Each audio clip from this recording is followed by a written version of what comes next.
My wife stood in our bathroom, the one with family photos on every wall, and called the ring I bought with my first teaching paycheck a cheap embarrassment.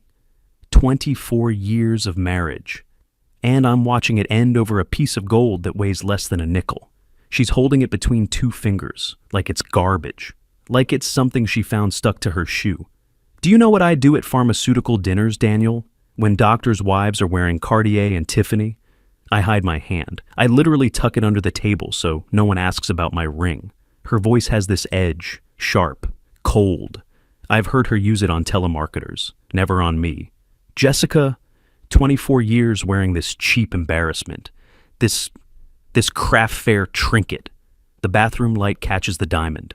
Quarter carat. That's all I could afford at 21. Fresh out of college, first teaching job. I'd saved for 6 months, $300 a month out of my $1,800 paycheck. I remember the jeweler, small shop downtown. He'd reset my grandmother's diamond into the gold band. Told me it was beautiful. Told me what mattered was the love, not the size. I believed him. Jessica, please, that ring, she drops it. Just opens her fingers and lets it fall. I hear it hit the porcelain, that tiny clink. Metal on ceramic. Then her hand moves to the flush handle. No. The rush of water drowns out my voice. I watch it spiral, the gold band catching light as it spins. 24 years of marriage circling the drain. Then it's gone. I stand there, frozen in the doorway. My hand is still reaching forward like I could somehow stop what already happened. Jessica steps past me. Her Louboutin heels click on the tile, sharp, precise. Each step costs more than that ring did. I have a pharmaceutical dinner tonight, with actual professionals. I'll wear the pearl bracelet. The bathroom door closes. I hear her in the bedroom. Drawers opening, the rustle of clothes. I look at the toilet, at the water settling back to calm. That ring, my first teaching paycheck. 6 months of saving. I bought it the week before I proposed. Took it to the park where we'd carved our initials into that oak tree. Got down on one knee in the dirt. She said yes. She said it was perfect. She said she loved me. I moved to the toilet, kneel down. The tile is cold through my khakis. I reach for the base where the water line connects. My hands are shaking. Maybe I can get it back. Call a plumber. Disassemble the trap. Salvage something from this. Jessica's voice comes from the bedroom. Are you seriously going to fish in the toilet? God, Daniel, let it go. It's trash. It's always been trash. I hear her heels again, moving down the hallway, down the stairs. The front door opens, closes. Her Lexus starts in the driveway. I'm alone in a bathroom with family photos on every wall, smiling versions of us that don't exist anymore. I sit back on my heels. In my pants pocket, my phone vibrates. A text from Maria Santos, my teaching colleague. Tomorrow's faculty meeting at 7:30 a.m. Don't forget you're presenting on the senior play. The Crucible. Arthur Miller. A play about lies destroying a community. About people choosing truth over comfort. I've been directing it for 3 months. I didn't see the irony until right now. My phone buzzes again. This time it's Natalie, my daughter. Dad, can we meet for lunch tomorrow? Need to talk about wedding stuff. Wedding stuff. My 24-year-old daughter is getting married in 9 weeks, June 15th, to Brandon Prescott. Nice kid, rich family, Prescott Development. They own half of Riverside. Jessica planned the whole thing. Prescott Estate Vineyard, 180 guests, $32,000. I've been paying for it by teaching summer school for the past 2 years. I text back, of course, sweetheart. Miguel's at noon? She sends a thumbs up and a bride emoji. I pocket my phone. Stand up. My knees crack. 45 years old and already falling apart in bathrooms.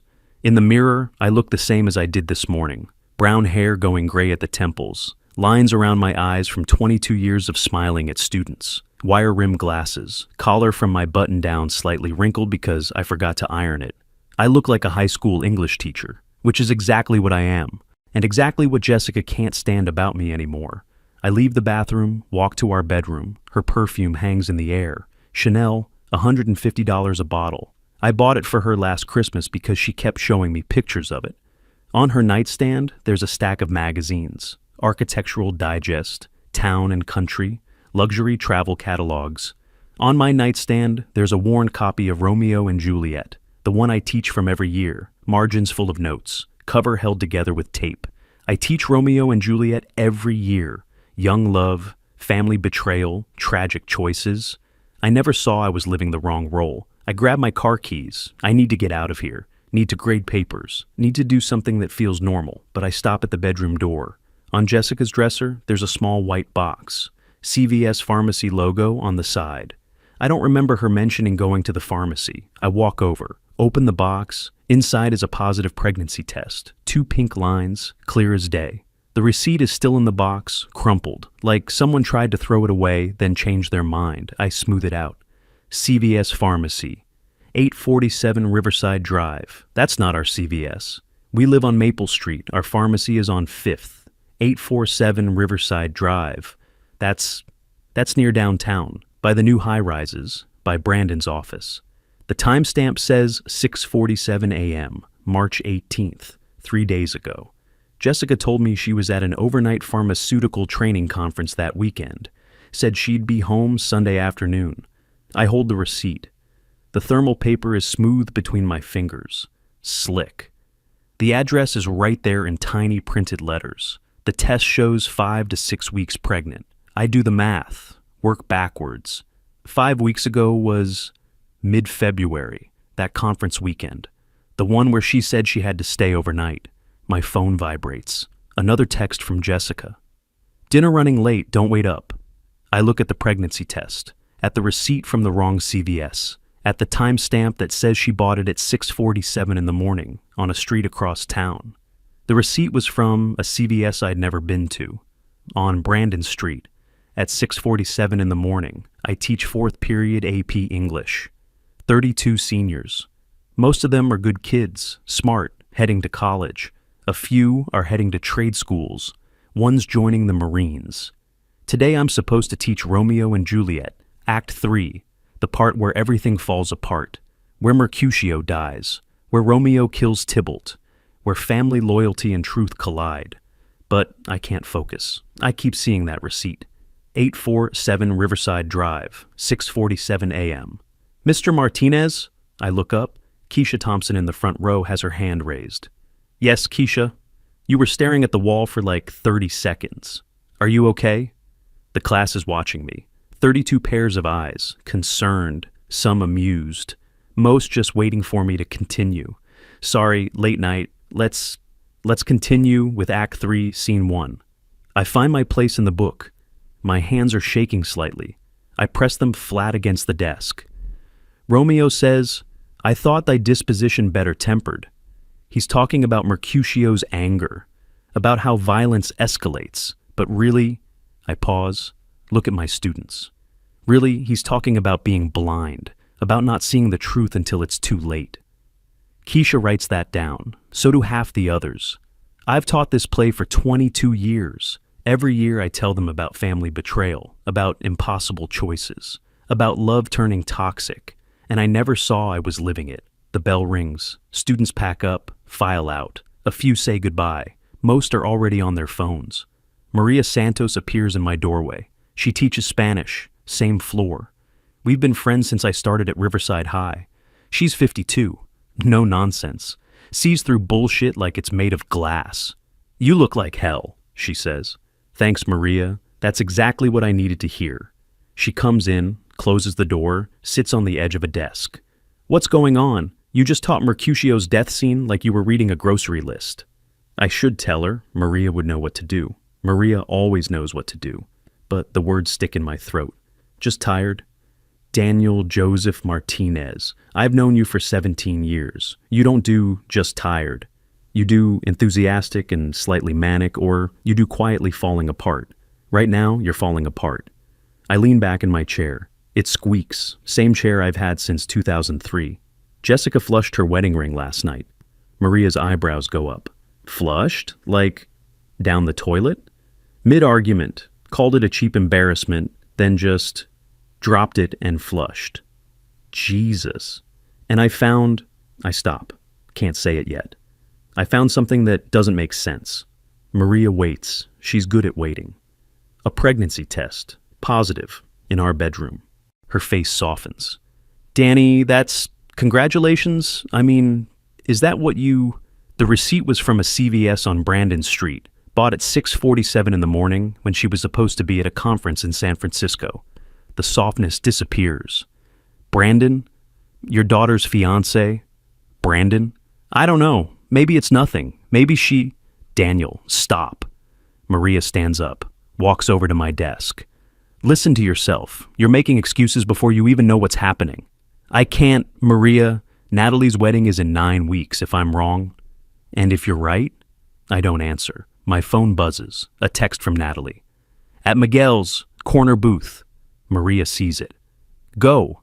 Have lunch with your daughter. But Daniel, don't ignore this. Whatever this is, you can't teach Romeo and Juliet for 22 years and not learn the lesson. She leaves. I sit alone in my classroom, 30 desks in 6 rows, posters about literary devices, student essays pinned to the corkboard. On my desk, my worn copy of Romeo and Juliet. 22 years of margin notes, all that wisdom about seeing truth, about not enabling destruction, and I've been blind the whole time. I grab my keys, my wallet, head out to meet my daughter for lunch. I don't know it yet, but she's about to hand me the proof. Miguel's is a local place. Mexican food, good margaritas. Natalie and I have been coming here since she was 16. She's in the corner booth, already ordered. Chicken enchiladas for her, carnitas tacos for me. She knows my order by heart. Dad, she stands up, hugs me. She smells like the perfume I bought her for graduation. Something light and flowery, not like Jessica's heavy Chanel. Hi, sweetheart. We sit. She's smiling, that bright, open smile she's had since she was a kid. Natalie looks like her mother. Same dark hair, same green eyes, but she has my personality. Optimistic, idealistic, believes the best in people. So, she says, I need your opinion on something. Wedding stuff? Kind of. More like, I don't know, something weird happened. My chest tightens. Weird how? She pulls out her phone, opens it, hesitates. I found these text messages on Brandon's iPad. It syncs with his phone automatically. He doesn't know I saw them. She slides the phone across the table. I look at the screen, a conversation.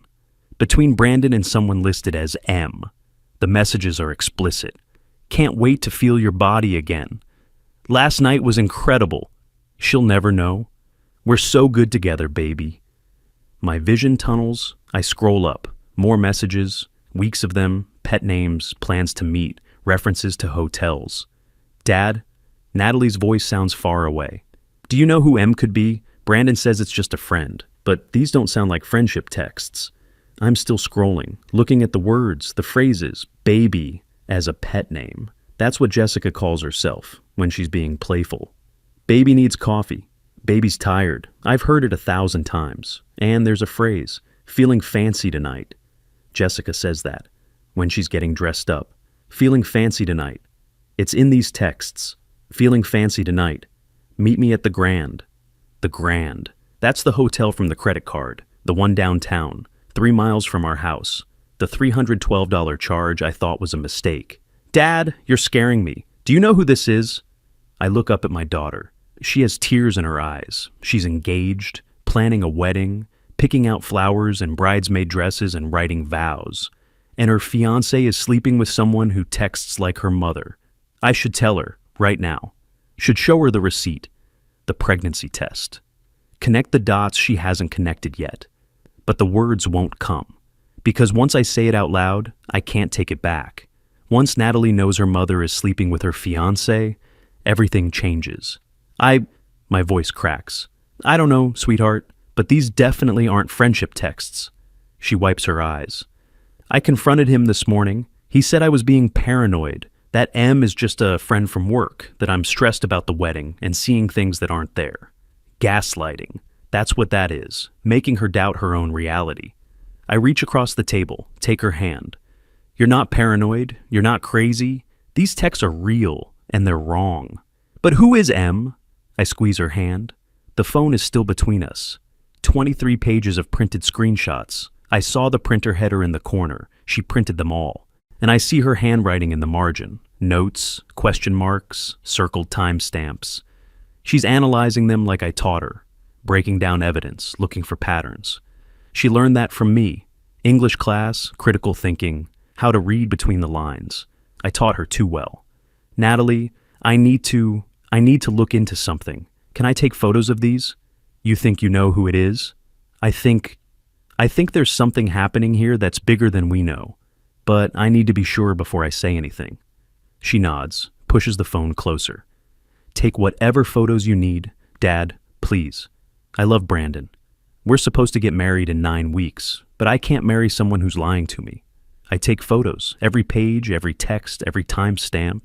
My hands are steady now, focused. This is evidence. This is proof. And I recognize every phrase, every pet name, every pattern of speech. M isn't just anyone. M is Jessica. My wife is sleeping with my daughter's fiancé. Our food arrives. Natalie tries to eat, pushes her enchiladas around her plate. I can't even look at mine. Do you think he loves me? She asks quietly. Oh, sweetheart. Because if he doesn't, I'd rather know now, before the wedding, before we... Her voice breaks. Before I promise forever to someone who doesn't mean it. I want to tell her, want to explain everything, want to protect her from the truth that's going to destroy her, but I can't. Not yet. Not until I'm absolutely sure. I'm going to figure this out, I tell her. I promise. But Natalie, whatever happens, you are loved, you are valued, and you deserve someone who treats you like you're precious. She smiles, small and sad. You sound like a teacher. I am a teacher. Best job in the world. We finish lunch. Or try to. She goes back to her apartment. I go back to school. In my car, I look at the photos on my phone. 23 pages of text messages. She asked me who M could be, and I saw my wife's words, her exact phrases, on every page. That evening, I'm in my home office. Jessica still isn't back from her late dinner. It's 9 p.m. I'm supposed to be working on tomorrow's faculty meeting presentation, The Crucible, John Proctor's choice between confession and integrity. Instead, I'm organizing wedding documents. We have folders, color-coded, Jessica insisted. Green for venue, blue for catering, yellow for flowers, pink for photography. I open the green folder. Inside is the contract with Prescott Estate Vineyard, 12 pages, heavy paper, expensive letterhead. I flip to page 8. Signatures, Jessica Martinez. March 3rd, 2024, Brandon Prescott. March 3rd, 2024, March 3rd. I grab my laptop, open Jessica's email. She leaves it logged in on the home computer. For emergencies, she says. I search for March 3rd. There, an email confirmation. San Francisco Pharmaceutical Conference, March 2-4. Registration confirmed. She was supposed to be in San Francisco, but she signed the venue contract in Riverside. Same day, I check her credit card, the one we share for household expenses. March 3rd, Hilton San Francisco, $347. But she was here, in Riverside, signing wedding documents, unless, I keep scrolling, March 3rd, the Grand Riverside, $412. She charged a hotel, 3 miles from our house, on the same day she signed Natalie's wedding venue, contract, with Brandon. My hands are shaking again. The laptop screen blurs. There's more. I know there's more. I open the credit card full statement. 3 months worth, hotels, 18 of them. Restaurants I've never been to, hundreds of dollars, and there, on page 6, Tiffany and Kobach 3,400. I click the detail, men's watch, engraved. I pull up Brandon's Instagram, scroll back 2 weeks. There, a photo, him at some business event, smiling, suit jacket open, on his wrist. A silver watch, distinctive, expensive, the same watch. The one Jessica bought with our credit card. The one she told me was a business gift when I asked about the charge. I sit back. The office chair squeaks. The evidence is everywhere. In every folder, every receipt, every time stamp. My wife is having an affair with my daughter's fiancé, has been, for months, while planning their wedding, while buying hotel rooms on our credit card, while carrying his child. The signature date was March 3rd. Her conference badge said San Francisco. The venue is in Riverside. I drive, no destination, just away. It's 10 p.m., Thursday night. Riverside is quiet. Strip malls, fast food. The community college dark for the night. I end up downtown, by the new high-rises. the expensive part of town that's been gentrifying for 5 years. There's a restaurant, French, small, exclusive. I've never been there, never could afford it. And there, in the parking lot, is Jessica's Lexus. Company car, silver, California plates. I know the number by heart. Next to it, a black BMW, Prescott Development vanity plate. I pull into a spot across the street, turn off my engine. I should leave, should go home, should not be sitting here like some private investigator. But I can't move. The restaurant has valet service, floor-to-ceiling windows. I can see people inside, dim lighting, candles on tables. I wait. 20 minutes later, the door opens. Jessica comes out first, wearing the dress she bought last month, the black one. $400 at Nordstrom. Brandon follows, his hand on her lower back. They stand under the awning, talking, laughing. He leans in, kisses her cheek, lingers. She touches his arm, says something, smiles. The valet brings their cars. Jessica gets in hers. Brandon gets in his. They both drive away, different directions. I sit in my car, engine off, streetlights reflecting off my windshield. In my backpack, the one I use for school, is my theater program, The Crucible, spring production, my name is director. Student quotes in the margins, Mr. M taught me to fight for truth. I've been directing a play about lies destroying a community, while living the same story. I watched my wife put her hand on my daughter's fiancé's lower back, and I knew Natalie's wedding couldn't happen. Friday morning, I text Natalie, "Can we talk? Today?" She responds immediately. My apartment, 4 p.m. I have to teach all day first. 4 classes, 128 students total. Somehow, I need to stand in front of them and pretend everything is normal. But in third period, I'm teaching Hamlet. Act 1. To thine own self be true. Sarah Kim raises her hand. Mr. Martinez, do you think Polonius actually believes his own advice? Or is he just saying what sounds good? I stare at the board, at the quote I've written in my handwriting. I think... My voice sounds strange. I think sometimes we teach truths we haven't learned to live ourselves. The class goes quiet. Sarah looks concerned. Are you okay, Mr. Martinez? Yeah, sorry, late night. I force a smile. Let's continue. After class, Maria catches me in the hallway. You look worse than yesterday. Thanks, Maria. I brought you something. She holds out a manila folder, worn at the edges, old. What is this? Your recommendation letters. I keep copies for you, remember? 22 years worth. Every kid you've written for. I take the folder. It's heavier than it should be. Not physical weight, something else. Why are you giving me this? Maria's face softens. Because you spend your life teaching kids their worth, and I think you need to remember yours. She walks away before I can respond. I'm standing in the hallway, students rushing past. The folder in my hands, I open it. Inside, copies of hundreds of letters, organized by year, some with thank you notes attached. Index cards, different handwriting, some in pencil, faded. The whole thing smells like old paper and time. I flip to 2006. Find a name I remember, Kenneth Liu. Kenneth has shown me that integrity isn't about being perfect. It's about choosing truth even when lies are easier. I wrote that 18 years ago for a quiet kid who wanted to go to law school. He's a lawyer now, here in Riverside. I see his ads on bus benches sometimes. I close the folder. Maria's right. I teach this stuff. Have been teaching it for 22 years. Now I need to live it. Natalie's apartment is small, 1 bedroom. She shares it with 2 other teachers, Emma and Priya. They're not home when I arrive. Natalie's on the couch, still in her work clothes, elementary school teacher dress code, cardigan, sensible shoes, hair in a ponytail. She looks young, too young to be dealing with this. Hi, Dad. Hi, sweetheart. I sit in the armchair across from her, the one with the throw blanket she crocheted herself. So, she folds her hands. You said you needed to talk. This is it. The moment where I tell her.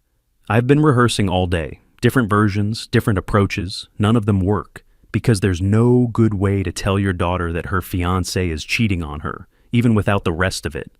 I found something about Brandon. Her face goes pale. You know who M is? Yes, no, I mean... I stop. Breathe. Natalie, I found evidence that Brandon is having an affair, a serious one. It's been going on for months. She doesn't move, just stares at me. Who? I need to be completely sure before I... Dad, who? I can't tell her yet. Can't say it's her mother. Not until I have absolute proof. Not until there's no doubt. Someone close to us. Someone who... Natalie, I need you to trust me. I'm working on getting more evidence, but those texts you showed me, they're real, and they're recent. And there are hotel receipts, credit card charges, a pattern. Her hands start shaking. How long? At least 5 months, maybe longer. 5 months. She repeats it like she doesn't understand the words. We've been engaged for 8 months. I know. We're supposed to get married in 9 weeks. I know. Her voice breaks. Dad, I've been planning colors and flowers and seating charts. And he's been... She stands up, paces to the window, wraps her arms around herself. Who is it? I need to know. Soon, I promise. But Natalie, I need you to consider postponing the wedding or canceling it just until we... You want me to cancel my wedding because you think maybe Brandon is cheating, but you won't even tell me who with. She's getting angry. I recognize the signs. Same as when she was a teenager. Voice getting sharper. Hands gesturing faster. That's not fair, Dad. That's not... You can't just drop this on me and expect me to trust you without proof. I have proof. I have texts and receipts and... Then show me. I pull out my phone. Show her the credit card statement. The 18 hotels, the restaurants, the dates. She reads, scrolls, her face changing. This is Mom's credit card. Shit. Yes. These are Mom's charges. Yes. So you think Mom knows who Brandon is? She stops, looks up at me. Oh my God. I watch her mind work. See the pieces clicking together. No, Dad. That's insane. Mom would never... Natalie, she's my mother. She's planning my wedding. Dad, you're wrong. You have to be wrong. She's backing away from me, toward the door. I need to talk to Brandon. I need to hear him deny this. Natalie, wait. No, you're wrong. You're wrong about this. Brandon loves me. Mom loves me. And you're upset about whatever's happening with you and Mom, and you're seeing things that aren't there. She grabs her keys, her phone. Natalie, please. I need to go. She leaves. The door closes hard. I sit in her apartment, in the armchair with the crocheted blanket. She said I was wrong, told me I was seeing things, just like Brandon told her she was paranoid. Saturday morning, I'm grading essays at the kitchen table. Jessica came home around 2 a.m., went straight to bed without speaking to me. She's still asleep upstairs. My phone rings. Unknown number. Hello? Mr. Martinez? This is Father Thomas O'Brien from St. Catherine's. Father O'Brien, the priest, the one who's supposed to marry Natalie and Brandon in 9 weeks. Father, hi, is everything... I was hoping we could talk. Natalie came to see me yesterday evening. She was quite upset. Said something about the wedding possibly being called off. My chest tightens. She told you? Not details. Just that there was a concern about Brandon and about family. He pauses. Daniel, I've known you and Jessica for 15 years. I baptized Natalie. I'd like to help if I can.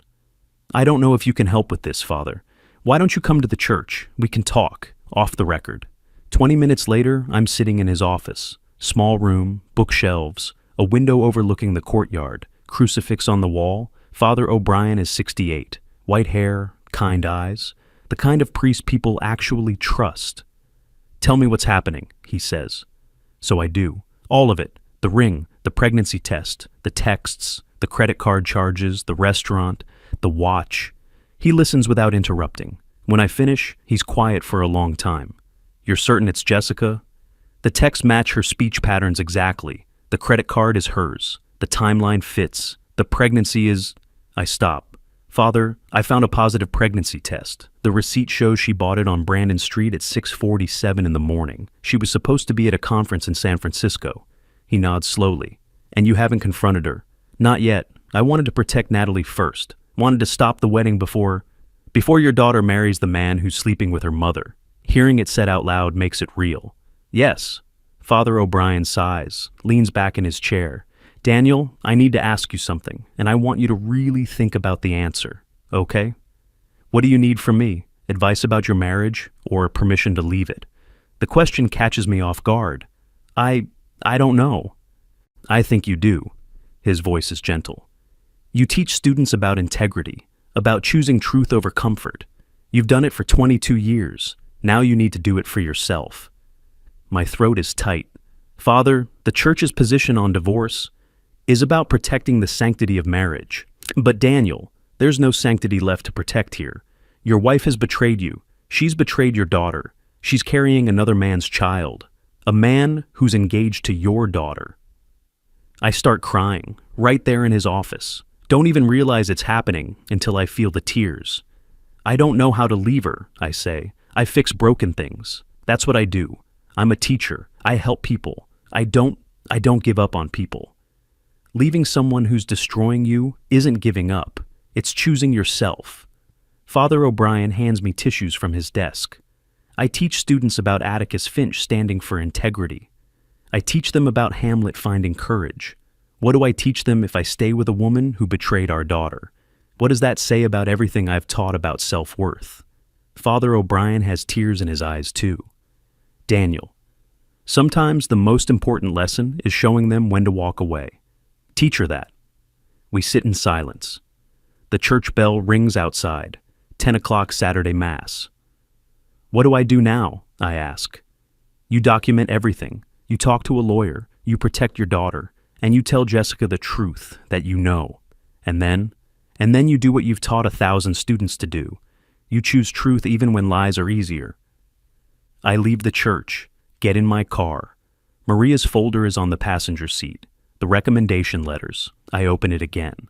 Find Kenneth Liu's letter from 2006. Integrity isn't about being perfect. It's about choosing truth even when lies are easier. I taught him that. Now I need to learn it myself. Monday morning, I call Kenneth Liu's office. The receptionist puts me through. Mr. Martinez, is that you? Hi, Kenneth. I need a lawyer, and I remembered you. Of course. What's going on? It's about my marriage and my daughter's wedding, and it's complicated. Come to my office, 2 o'clock today. We'll figure it out. Kenneth Liu's law office is downtown. Small firm, 3 attorneys, professional, but not showy. He meets me in the lobby himself, shakes my hand. He's 38 now, confident, nothing like the quiet kid I wrote a letter for. Mr. Martinez, it's good to see you. I wish it were under better circumstances. We go to his office, sit across from each other at his desk. I show him everything. The credit card statement, the texts Natalie printed, the venue contract with the impossible date, the pregnancy test receipt, photos from Brandon's Instagram with the watch. He reviews it all, makes notes. His face stays neutral. How long has the affair been going on? He asks. At least 5 months, maybe longer. And your daughter is engaged to this man? Yes, wedding is in 8 weeks now, June 15th. He sets down his pen. Daniel, can I call you Daniel? Of course. This is one of the most clear-cut cases of infidelity I've seen. The evidence is overwhelming. Hotel receipts, text messages, the pregnancy, all of it documented. So you believe me? I believe the evidence. And the evidence doesn't lie. He opens a drawer, pulls out a form. I need to ask, do you want to file for divorce? The word feels huge. Divorce. 24 years of marriage, all of it ending with a signature on legal documents.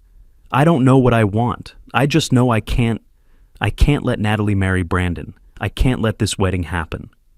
Have you told your daughter the full truth, that her mother is the one having the affair? Not yet. She confronted Brandon. He denied everything, told her I was paranoid, jealous, making things up. Kenneth nods. Classic gaslighting. We see it all the time. He leans forward. Daniel, I have to be honest with you. If you want to stop this wedding, you need to tell Natalie everything. Soon, because the longer you wait, the harder it gets. I know, I keep hoping there's another way. Some way that doesn't destroy her. There isn't. His voice is gentle but firm. This is going to hurt her no matter what. The only question is whether she finds out before the wedding or after. He slides a paper across the desk. This is an order for a paternity test, court mandated. If Jessica is pregnant, we need to know whose child it is, for legal purposes.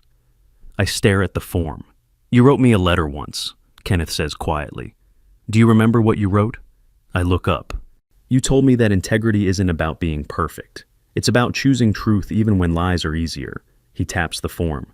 You taught me that. Now I'm teaching you. Choose truth.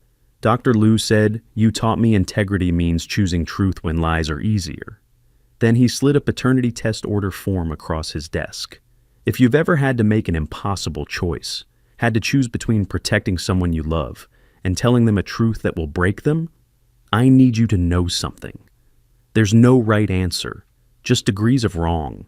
If you've been there, if you've stood at that crossroad, just type teacher in the comments, because sometimes the hardest lessons are the ones we have to learn ourselves.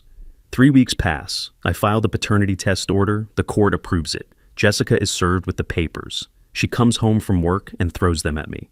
A paternity test? Are you fucking serious, Daniel? We're in the kitchen. It's the first real conversation we've had in weeks. Yes, you actually believe. I found the pregnancy test, Jessica, the receipt from the CVS on Brandon Street at 6:47 in the morning when you were supposed to be at a conference. Her face goes white. I can explain that. Then explain the hotel charges, 18 of them. The restaurants, the watch you bought Brandon that cost $3,400 on our credit card. She sits down at the kitchen table, hard, like her legs gave out. How long have you known? Does it matter? Daniel, how long have you been sleeping with our daughter's fiancé? She doesn't answer. I pull out a chair, sit across from her, like we're having a normal conversation, like we're discussing grocery shopping. The paternity test results come back in 10 days, but we both know what they're going to say. She's crying now. It wasn't supposed to happen like this. How was it supposed to happen? I don't know. Brandon makes me feel young, valued, like I matter. And I don't make you feel that way? You make me feel like a teacher's wife, like someone who should be grateful for a modest house and a modest life and a modest ring that costs less than my car payment. There it is. The truth under all the lies. She's ashamed of me, has been for years. So, you slept with our daughter's fiancé. I didn't mean to fall in love with him. Love. She called it love.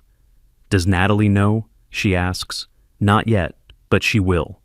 Soon. Jessica stands up, wipes her eyes. You're going to ruin her life. You know that? You're going to destroy her wedding, her relationship, her trust in her own mother. All because you can't handle that I'm happy for once. You're pregnant with her fiancé's baby, Jessica. You destroyed everything. Not me. She leaves the kitchen, goes upstairs, starts packing. By evening, she's gone, moved into Brandon's condo. The house is quiet. I call Natalie. Can you come over tonight? Dad, I'm really busy with... Natalie, please. I need to tell you something, and it can't wait anymore. Silence on the line. Okay, I'll be there in an hour. It's dark when she arrives, almost 9 p.m. I'm sitting at the kitchen table with all the evidence laid out. Credit card statements, text messages, the venue contract, the pregnancy test receipt, the paternity test order, and the results. They came back this afternoon. Email from the court. 99.97% probability of paternity. Brandon Michael Prescott. Natalie walks in, sees the table. What is all this? Sit down, sweetheart. She does, slowly, looking at all the papers. Dad, you're scaring me. I take a breath. This is it. The moment I've been dreading for weeks. Remember when you asked me who M was in those texts? Yes. I need to tell you something, and it's going to be the hardest thing you've ever heard. But I need you to listen, all the way through, okay? She nods. Her hands are already shaking. M is your mother. Silence. What? Jessica is having an affair with Brandon. Has been for at least 5 months. They've met in 18 different hotels. She's bought him gifts. My voice cracks. She's pregnant, and the baby is his. Natalie stares at me, not blinking, not moving. That's not funny. I'm not joking. No, you're... Dad, that's insane. Mom would never... I slide the paternity test results across the table. She reads them. Once, twice, 3 times. This says Brandon is... The father, yes. She makes a sound I've never heard before. Not a scream, something worse, something that comes from a place deeper than words. Natalie, no, no, no, no, no, no. She stands up, backs away from the table. This isn't real. This can't be real. I stand too, try to reach for her. She pulls away. Don't touch me. Don't. She's crying, hyperventilating. The woman who gave birth to me is sleeping with my fiancé? I'm so sorry, sweetheart. We have a photographer, a cake, invitations. I have a dress. I have a fucking dress, Dad. Her voice breaks completely. Did she think about me? Even once? Did she think about me while they were? She can't finish the sentence. Neither can I. Because I've been asking myself the same question for weeks. Natalie slides down the wall, sits on the kitchen floor, hugs her knees to her chest. I don't understand. Why would she do this? Why would either of them? I sit down next to her, on the floor. The tile is cold. I don't know. Did she ever love me? Oh, sweetheart. No, answer me. Did my mother, the woman who raised me, who taught me to read, who braided my hair for school pictures, did she ever actually love me? Or was I just something she had to deal with? I pull her close. She fights it for a second, then collapses against my shoulder. We sit on the kitchen floor and cry. Father and daughter. Both betrayed by the same two people. Outside, it starts raining. The sound hits the windows, soft at first, then harder. I can't marry him, Natalie whispers. No, I can't see her. I know. Dad, what do I do? The wedding is in 7 weeks. Everyone's invited. The Prescotts, the church, all our family. We cancel it, tomorrow. We call the venue, cancel everything. But everyone will ask why. Let them ask. She pulls back, looks at me. Her eyes are red, mascara running. I thought I knew what love looked like. I was so sure Brandon loved me. And Mom, I thought she loved me. Her voice breaks again. I hold her, and I realize. This is the moment. The moment where I either teach her that betrayal defines her, or I teach her that it doesn't. Listen to me, I say. What they did, that's about who they are, not who you are. You are not less because they chose to be less. You understand? She nods against my shoulder. You deserve someone who sees you, really sees you, and stays. Not because you're perfect, but because you're you. Like you saw Mom? I pause. I saw who I wanted her to be, not who she was. We sit there until the rain stops, until Natalie's breathing evens out, until I can feel her gathering herself back together. She's stronger than I gave her credit for, stronger than I am. I need to see Mom, she says finally. I need to hear her say it. I need to look her in the eye and ask her why. Are you sure? No, but I need to do it anyway. We stand up. My knees crack. Her legs are unsteady. Tomorrow, she says. I'll go tomorrow. Do you want me to come with you? No, this is something I need to do alone. She leaves around 11. I watch her drive away. Then I'm alone in the house, in the kitchen, with all the evidence still on the table. The paternity test results stare up at me. 99.97% probability. In 7 weeks, Jessica and Brandon were supposed to watch Natalie get married. Now they'll be having a baby together instead. Natalie asked if her mother ever loved her, and I had no answer. Tuesday morning, Kenneth Liu's office. I'm signing divorce papers. California is a no-fault state, means I don't technically need to prove adultery, but we're including it anyway.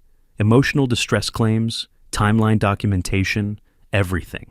Kenneth slides the petition across his desk. Once you file this, it becomes public record. Anyone can look it up. Good. He raises an eyebrow. Most people want privacy. Most people aren't trying to protect their daughter from marrying a man who's sleeping with his mother-in-law. I sign. Date it. My hand is steady. What about the house? Kenneth asks. It's in both our names. We'll split the proceeds. I don't care about the money. I care about Natalie's college fund. The $84,000 I saved, that needs to be protected. We'll make sure it is. He makes a note. And Jessica? Has she responded to the paternity results? She moved out, into Brandon's condo downtown. Hasn't spoken to Natalie yet. And the wedding? Natalie's calling the venue today. As if on cue, my phone buzzes. Text from Natalie. It's done. Wedding canceled. Venue keeping the deposit, but I don't care. Can't get our money back from anything. $32K gone. $32,000. 2 years of summer school gone. I text back, money doesn't matter. You matter. She sends a heart emoji. Then, Mom texted me. Wants to meet. Should I? I look at Kenneth. Natalie wants to meet with Jessica. Should I let her? That's not your decision anymore. She's 24, but... He pauses. Tell her to meet somewhere public, and maybe record the conversation, just in case. I text Natalie, public place only, coffee shop, and sweetie, record it on your phone, you might need it later. She doesn't respond. That afternoon, I'm at school, 3 more weeks until graduation, then summer break. I need to make it 3 more weeks. Principal Chen stops me in the hallway. Daniel, can we talk? His office is neat, organized, photos of his family on the desk, diplomas on the wall. I heard about your situation, he says carefully, with Jessica, and Natalie's wedding. Small town, word travels. I'm sorry you heard that way.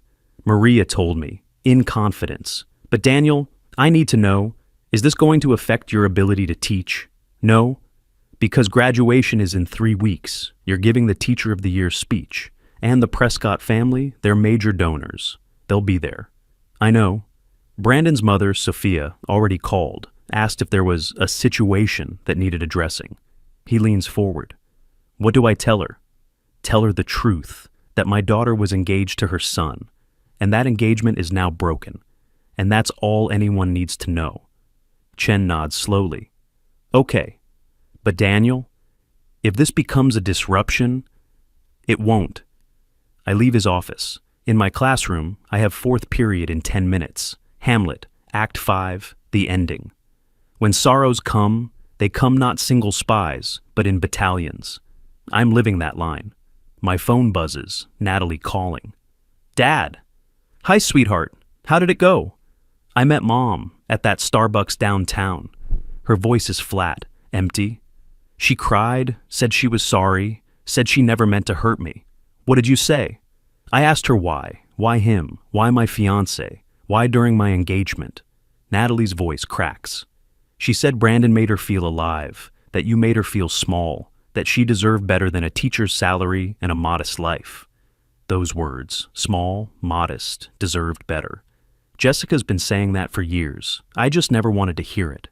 She's keeping the baby, Natalie continues. Brandon wants her to get an abortion, doesn't want complications, but she's keeping it. How do you feel about that? I don't know how I feel about anything anymore. My mother is having a baby with my ex-fiancé. That baby is my, what? My sibling? My stepchild that never was? It's insane. I know. And Dad? She asked if I'd forgive her, someday. What did you say? Silence. Then, I said maybe, eventually, but not today, and maybe not for a very long time. That's fair. Is it? Because I feel like a terrible person. She's my mom. I should want to forgive her. Natalie, you don't owe anyone forgiveness, especially not on their timeline. She said you're ruining the family, that you're turning me against her. I close my eyes. I'm not turning you against anyone. I showed you evidence. You made your own decision. I know. I told her that. Then I left. We're both quiet. Dad, are you okay? Am I okay? My wife left me for a man half her age. My daughter's wedding is canceled. I'm filing for divorce after 24 years. And in 3 weeks I have to stand in front of 2,000 people and pretend I have wisdom to share. I'm getting there, I say. Me too. We hang up. 4th period starts filing in. 28 seniors, 3 weeks from graduation. Sarah Kim stops at my desk. Mr. Martinez, I heard about you and Mrs. Martinez. I'm really sorry. Thank you, Sarah.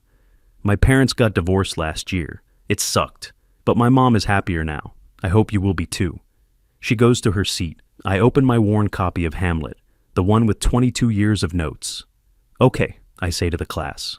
Act 5, the ending. Hamlet finally takes action, finally chooses truth over hesitation, and it costs him everything. Keisha raises her hand. But he wins, right? Like, morally? What do you think? I think sometimes winning means losing everything you thought you wanted. So You can become who you're supposed to be. I stare at her. That's exactly right, Keisha. Jessica sent one text. You'll regret destroying our family over your pride. She still didn't understand. She'd destroyed it months ago. 4 days later, Friday evening, my phone rings, unknown number. Daniel Martinez? Yes. This is Sophia Prescott, Brandon's mother. We need to talk. Sophia. Riverside Society figure. Her family name is on buildings, on park benches, on the hospital wing. Mrs. Prescott. I'm at the Riverside Country Club. Can you come? Now? Yes. I can be there in 20 minutes. The country club is old money. Oak trees, manicured lawns, valet parking. I pull up in my 10-year-old Honda Civic. The valet looks at it like I've brought a bicycle. Inside, Sophia Prescott is waiting in the private dining room, 60 years old, elegant, the kind of woman who makes power look effortless. Mr. Martinez, thank you for coming. Mrs. Prescott, sit, please. I sit. She's already ordered scotch, 2 glasses, slides one toward me. I hired a private investigator, she says without preamble. 2 weeks ago, after Natalie canceled the wedding, I wanted to know why. Okay. The investigator found 18 hotel stays, multiple restaurant charges, credit card fraud, and a pregnancy. She opens a folder, slides it across the table. Your credit card. Used to fund my son's affair with your wife. I look at the folder. It's thick, detailed, photographs, timestamps, surveillance. You knew, I say. I've known for 2 weeks. I wanted to be sure before acting. She sips her scotch. My son has humiliated me, humiliated our family name. He seduced an older woman, a married woman, and got her pregnant while engaged to her daughter. Sophia, let me finish. Her voice is steel. I've spent 30 years building this family's reputation, donating to schools, supporting churches, making sure the Prescott name means something in this community. I understand. No, you don't. She leans forward. Tomorrow morning, I'm holding a family meeting.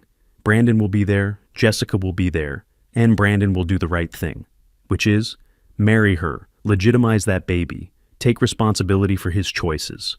I blink. You're going to force him to marry Jessica? I'm going to strongly encourage him, and if he refuses, he'll find himself cut off from the family business. No trust fund, no condo, no job, nothing. A shotgun wedding, old school, brutal. That seems fair. It is. He made his bed. Now he'll lie in it. She finishes her scotch. And Jessica will discover that marrying a spoiled 26-year-old who resents her is not the fairy tale she imagined. That baby will be well cared for. I'll make sure of it. But Brandon and Jessica will be miserable together. And that, Mr. Martinez, is justice. She stands, smooths her skirt. I've already spoken to Father O'Brien. He won't marry them, but the courthouse will, next week. Why are you telling me this? Because you deserve to know. And because I'm sorry. Sorry your daughter was hurt. Sorry you were betrayed. And sorry my son is a coward who couldn't resist an affair with a woman who should have known better. She leaves. I sit alone in the private dining room with a glass of scotch I haven't touched. Sophia Prescott just promised me revenge. And I didn't even have to ask for it. 3 weeks later, graduation day, Riverside High School Stadium, 2,200 students, plus families, over 4,000 people total. The sun is hot. June in California. Everyone's in folding chairs on the football field. Graduates in blue and gold gowns. I'm on stage with the other faculty, Principal Chen, school board members, and the keynote speaker slot, me, Teacher of the Year. In the front row, I can see Maria, waving, proud. Next to her, Natalie, she came, wearing a sundress, sunglasses hiding her eyes. The Prescott family section is conspicuously empty. Brandon and Jessica got married 4 days ago. Courthouse wedding, 10 people, no reception. Natalie didn't go. Neither did I. Principal Chen steps to the podium. And now, our Teacher of the Year, Mr. Daniel Martinez, will share a few words. Applause. Students cheering, some of them shouting, Mr. M. I stand, walk to the podium, look out at 4,000 faces. My throat is tight. I have notes, prepared remarks, safe, inspiring, generic. I leave them in my pocket. 22 years ago, I start. I stood in front of my first class, 19 years old, scared, excited, holding a worn copy of Romeo and Juliet. I pull out that copy, hold it up, the one with the taped cover, the margins full of notes. I taught this play every year. I told you about family betrayal, about impossible choices, about love turning tragic when people choose loyalty over truth. Pause. Let it breathe. I taught that the tragedy of Romeo and Juliet isn't that they died. It's that no one had the courage to stop them, to say, "This is wrong, this will destroy you. Walk away." More silence. The stadium is quiet now. This year I learned something. I was teaching it wrong. Murmurs in the crowd. The real tragedy isn't that they died young. The real tragedy is that no one, not the friar, not the nurse, not the parents, had the courage to model a different ending, to show them that sometimes the bravest thing you can do is say, "This story is destroying me." I'm writing a different one. I look at Natalie. She's taken off her sunglasses, crying. I taught you to fight for relationships, to fix what's broken, to never give up on people. My voice cracks. But this year, I learned some things can't be fixed. Some people don't want to be saved. And staying in a story that's killing you isn't brave. It's just slow suicide. The faculty section shifts, some nodding, some looking uncomfortable. So today I'm teaching you something new, something I had to learn the hard way. I grip the podium. It's okay to leave. It's okay to say, "This isn't working. This is hurting me. I deserve better." It's okay to rewrite your ending. Silence. Then someone starts clapping. Sarah Kim, front row, standing, then Keisha, then the whole AP English class, then more students, then parents, then faculty. Half the stadium stands up, crying, clapping. Maria is sobbing, Natalie is sobbing, I'm sobbing. I taught literature for 24 years, I say. The greatest story is when someone rewrites their ending. The applause is deafening. I walk back to my seat, sit down, can't stop shaking. Principal Chen grips my shoulder. "That was brave," he whispers. The ceremony continues, names called, diplomas handed out, tassels turned. After, in the parking lot, students swarm me, hugging, thanking, telling me their own stories of leaving, of choosing themselves. Natalie finds me, wraps her arms around me. "I'm proud of you, Dad." "I'm proud of you too, sweetheart," she pulls back. I deferred my teaching contract for next year, taking a year off, to heal, to figure out who I am without all of this. That's smart. And I'm moving back home, if that's okay. Of course it's okay. We walk to the parking lot together. Father and daughter. Maria catches up to us, hands me something, my Romeo and Juliet teaching copy. I'd left it on the podium. "You'll need this next year," she says. "Will I?" "Yeah, because next year you're teaching it right, for the first time." She winks, walks away. I look at the book, at the taped cover, at the 22 years of notes. I taught Romeo and Juliet for 22 years. This time, I'm writing a different ending. Daniel and Natalie redefined what family means. Not who you're born to, but who shows up. Who stays when staying is hard. If you've built your own chosen family, the people who became home when home wasn't safe, tell me about them in the comments.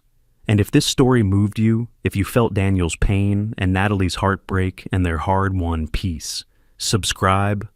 I tell stories about finding your worth when others try to define it for you. About rewriting endings. I'll see you in the next one. 2 years later, spring, April, California. Sunshine. St. Catherine's Church, but not the main sanctuary, the small chapel. Holds 50 people maximum. Natalie's real wedding. She's marrying James Orozco, elementary music teacher. They met at a teachers' conference last fall. He makes her laugh. Really laugh. The kind that comes from joy, not performance. He's kind, patient. The kind of man who brings flowers for no reason. Who remembers her coffee order. Who asked me for permission to propose even though Natalie's 26 and doesn't need permission from anyone. I liked him immediately. The chapel is full. 50 people who matter. Maria is here. Father O'Brien. Dr. Kenneth Liu and his family. Principal Chen. Natalie's teaching friends. James's family. No Prescotts. No Jessica. Jessica sends a card. "Congratulations, Natalie. I hope you'll forgive me someday. Love, Mom." Natalie didn't respond. I'm in the small room behind the chapel, wearing a suit, nervous. Natalie appears in the doorway, in her dress. Simple. Elegant. Nothing like the elaborate gown she'd picked out for Brandon. Ready, Dad? I think I should be asking you that. She smiles, comes closer. I'm ready. I notice something on her hand, her right hand. A ring, simple gold band, small diamond, my ring, the one Jessica flushed. I retrieved it that night, 2 years ago, from the plumbing trap. Kept it in my dresser drawer, proof I'd built something valuable once. You're wearing it, I say. Something borrowed. She holds it up.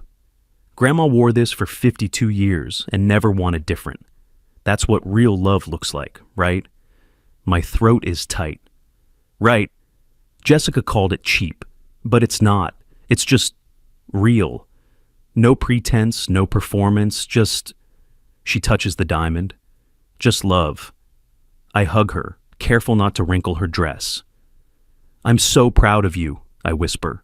I'm proud of us. We rewrote our ending, Dad. Music starts, simple guitar, James's friend playing. We walk down the aisle. 50 people stand, smile. Father O'Brien at the altar, 70 years old now, retired. But he came out of retirement for this. James at the altar, looking at Natalie like she's the only person in the world. I give her hand to James, kiss her cheek, take my seat in the front row. The ceremony is short, personal, no generic vows. They wrote their own. James promises to show up, to stay, to choose her every day. Natalie promises the same. They're crying. I'm crying. Half the chapel is crying. Father O'Brien pronounces them married. They kiss. Everyone cheers. At the reception, just 50 people in the church hall, I give a toast. 2 years ago, Natalie's life shattered. The woman who should have protected her most betrayed her worst. I look at my daughter. But look at her now. She didn't just survive. She learned what real love looks like. Not perfect, not fairy tale, but real. Someone who shows up. Someone who stays. Someone who understands that a plain gold band worn with pride is worth more than diamonds worn in shame. Natalie is crying. So am I. I taught literature for 24 years. The greatest story is when someone rewrites their ending. I raise my glass. To Natalie and James, to new beginnings, to rewritten endings. Everyone drinks, cheers, hugs. After, when the reception winds down, I'm sitting at a table, alone, tired but happy. Maria sits next to me. You did good, Danny. We all did good. How are you? Really? I'm okay, better than okay, good. Dating anyone? I laugh. Not yet, maybe someday. Well, when you're ready, I know a nice librarian. Loves books, loves teachers, wears plain gold jewelry. Maria, just saying. She pats my hand, leaves. I pull out my phone, check my email. There's one from my publisher. The book I wrote last year, Rewriting Endings, A Teacher's Journey Through Betrayal and Healing, is doing well. 3rd printing, requests for speaking engagements. Never thought I'd write a book. Never thought my story mattered, but Maria convinced me. Said other people needed to hear it, needed to know they could survive, could rebuild. She was right. I look across the room, Natalie and James dancing, her head on his shoulder, the simple gold band visible on her right hand. She kept it, honored it, gave it meaning Jessica never could. On my phone, I open my teaching notes. Next semester's AP English syllabus, Romeo and Juliet. Still on the list. But my teaching notes are different now. The tragedy isn't that they died. It's that no one showed them they could leave. This year, teach them the difference. Teach them that some stories need to be rewritten, and that's not failure. That's courage. Below that, in fresh writing, year 3 of teaching this with real understanding. I close my phone, stand up, walk over to where Natalie and James are dancing. She sees me, smiles, reaches out her hand. I take it, dance with my daughter. Thank you, she whispers, for showing me what real love looks like, for teaching me that leaving is sometimes the bravest choice. You taught me too, sweetheart. Yeah? Yeah. You taught me that we don't become who we're meant to be by staying in stories that destroy us. We become ourselves by having the courage to write new ones. She hugs me tight. The music plays, people laugh, the chapel is warm with spring sunshine, and for the first time in 2 years, I feel it. Peace. Not happiness exactly, not yet, but something close, something real, something worth more than all the diamonds and fancy dinners and perfect performances in the world. In my jacket pocket, there's a small box. Inside, a new ring, my grandmother's ring, the one my mother gave me after the divorce finalized. Simple gold band, like the one I made for Jessica. But this one's mine, a reminder that I'm worth more than someone's contempt, that my hands, teacher's hands, builder's hands, father's hands, are good hands, that I taught integrity for 22 years and finally learned to live it. The sun sets through the chapel windows. Golden light, warm. Natalie and James cut the cake, feed each other, laugh. Maria starts a conga line. Father O'Brien joins, even Principal Chen. I watch them, my chosen family, the people who showed up, who stayed. And I think about that ring Jessica flushed, how I thought it was the end. But really, it was the beginning of learning my worth, the beginning of teaching the most important lesson. Sometimes you don't leave people you love. You leave people who never loved you the way you deserved. And that's not tragedy. That's survival. That's courage. That's rewriting your ending. I taught Romeo and Juliet for 22 years. This time, I got it right.